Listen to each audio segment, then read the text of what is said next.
I never believed the woods were watching me until I worked alone up there. I grew up in Appalachia, so being around mountains and trees was normal. I still live here. Same county, same back roads, same routines. I work maintenance for a small utility company, mostly checking lines, clearing fallen branches, inspecting old equipment stations tucked deep in the hills.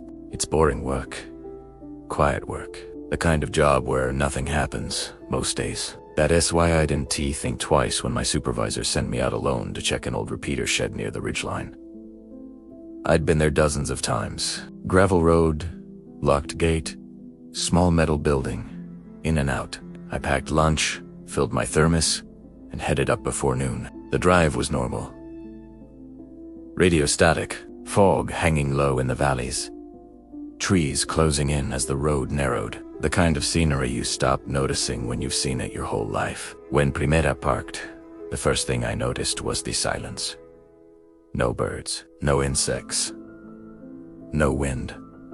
Just my engine ticking as it cooled. That happens sometimes, so I ignored it. I unlocked the shed, stepped inside, and started my checklist. Power was stable. No damage. No signs of animals. Everything looked fine. I was halfway through when I heard something outside.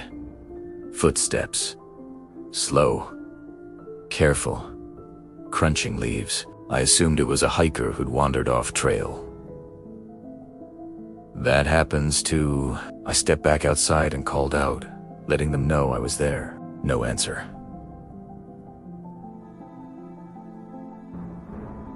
The footsteps stopped. I waited a few seconds, then shrugged it off. Probably a deer. I went back inside and finished my work.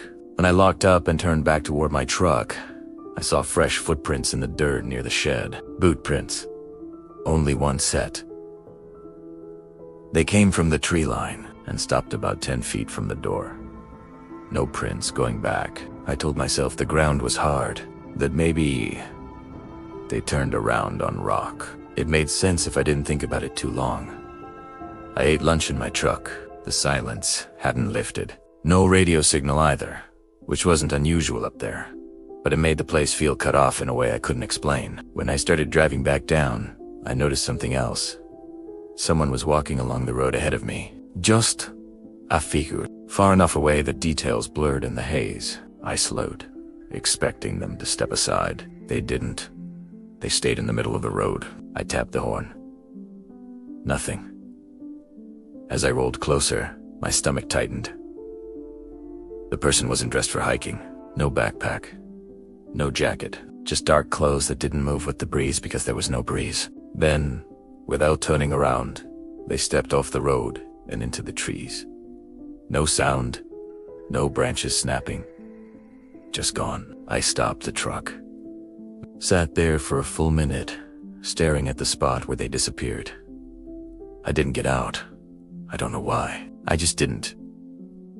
I drove the rest of the way down with my jaw clenched, trying to laugh it off. That night, I slept badly. Around 2 a.m. I woke up to a sound outside my house. Something moving along the tree line behind my yard. Slow steps, same rhythm. Heard earlier. I stayed in bed, telling myself it was an animal. Then I heard my name. Not shouted, not whispered. Spoken normally. From outside. I didn't answer. The sound moved closer to the house, around the side, then stopped beneath my bedroom window. I held my breath, staring at the dark glass. Nothing happened. Eventually, I fell asleep. The next morning, I found footprints in the damp ground near the window. Boot prints, only one set. They didn't lead away. They just ended. I called in sick that day. 10 day next. I told myself stress was messing with me. A week later, my supervisor called and asked why I hadn't finished the ridge checks. I told him I had. He paused, then said, "That shed hasn't been used in over 10 years. I asked him what he meant. He told me the repeater was decommissioned. No power. No maintenance schedule. No reason anyone should be up there. I checked my paperwork afterward. The work order was gone, no record, no assignment, no GPS log showing I'd been there, but my truck had the mud. My boots still had dried leaves stuck in the treads, and sometimes, late at night when everything goes quiet again, I hear footsteps moving through the trees behind my house. Slow, careful, waiting for me to look.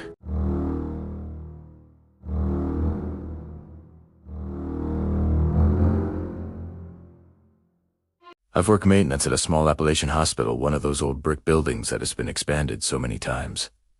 The hallways don't quite make sense anymore. Night shift is quiet, peaceful, even mostly paperwork, the occasional call light, fixing things no one else wants to deal with. That night started like every other. I clocked in just before midnight. The halls smelled faintly of disinfectant and old carpet, the kind of smell you stop noticing after a while. I made my first round, checked boiler pressure, made sure the emergency exits were locked. Normal stuff. Around 1:30 a.m., I got a call from the third floor, room 312. The nurse said the call light kept turning itself on. That happens sometimes. Old wiring. Faulty buttons. I grabbed my tools and headed up. The third floor is mostly empty at night. Long stretches of hallway with lights dimmed low. Patient rooms dark and quiet. Room 312 was at the very end. When I stepped inside, the room was empty. No patient. No bed even. Just a cleared-out room waiting for renovation. The call light on the wall was glowing red. I turned it off. It clicked off normally. I stood there for a second, listening. The room felt colder than the hallway, but I chalked it up to bad insulation. Old building. As I turned to leave, the call light clicked back on, right behind me. I laughed under my breath. Wiring issue. Easy fix. I opened the panel and checked the connections. Everything looked fine. No loose wires. No corrosion. I shut the panel. The light stayed off. Satisfied, I walked back into the hall. The light came back on immediately. I stood there staring at it longer than I should have. Then I noticed something else. The bathroom door inside the room was slightly open. I was sure it had been closed. I pushed it open fully. Empty bathroom. No movement. No sound. But the mirror above the sink was fogged. Not fully, just enough to blur the reflection. That made no sense. No one had used the sink. The room was cold. I wiped the mirror with my sleeve. My reflection came into focus. And behind me, someone was standing in the doorway. Ispunaron. The doorway was empty. My heart was racing now. I told myself it was fatigue. Long shifts do that to you. I turned back to the mirror to calm myself. Handprints were forming on the glass from the inside. Slowly, deliberately, like someone pressing their palms forward through the mirror. Primera Basquerabay stumbled into the hallway and didn't look back. I called security and told them the third floor had an electrical issue. Didn't mention the mirror, didn't mention the hands. They shut the floor down for the rest of the night. At 4:15 a.m., the call light from room 312 turned on again. This time, every monitor at the nurses' station lit up at once. When morning shift arrived, the lights were off. The room was normal. The mirror was clean. Security footage showed me entering the room alone. But when I stood in front of the mirror, the camera feed glitched. There were two silhouettes reflected behind me. I still work nights. I just don't answer calls from the third floor anymore, because sometimes, when I walk past room 312, the call light is already on, waiting.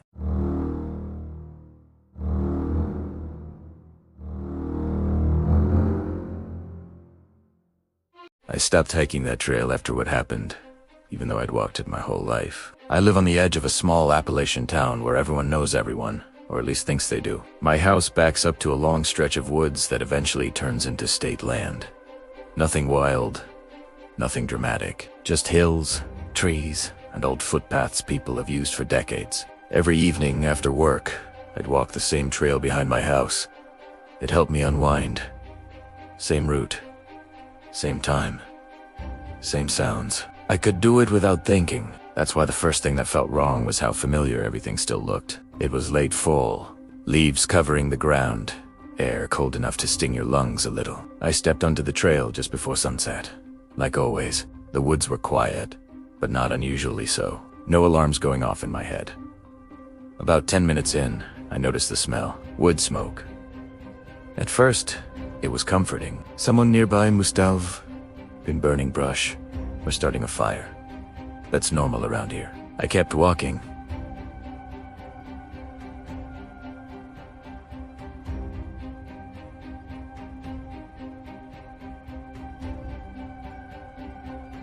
The smell got stronger.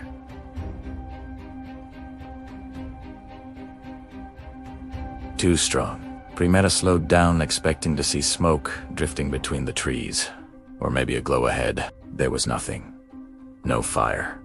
No movement. Just the smell, thick and heavy, sitting in the air. Then I heard footsteps behind me. Not close. Not far. Matching my pace. I stopped. They stopped. I turned around, expecting to see another hiker. The trail behind me was empty. Straight line of dirt and leaves. No place to hide. I waited, feeling stupid for being nervous, then kept walking. The footsteps came back. This time closer. I told myself it was my own echo. Dry leaves can play tricks on you. I even tested it, stopped suddenly, shuffled my feet. The sound behind me didn't copy me. It took one more step after I stopped. Then, nothing. That's when I felt that crawling sensation at the base of my neck. The kind that tells you not to turn around again. I picked up my pace. The trail curves near an old clearing where there used to be a cabin decades ago. Just stones now. I reached the clearing and froze. Someone was standing at the far edge of it, back turned to me. Tall. Still. They were facing the woods, not the trail. Like they were watching something deeper inside. "Hey!" I called out, trying to sound normal. "You all right?" They didn't move. I took a few cautious steps forward. The smell of smoke was overpowering now, burning my nose, but still no fire. "Trail closes soon," I added, "just letting you know."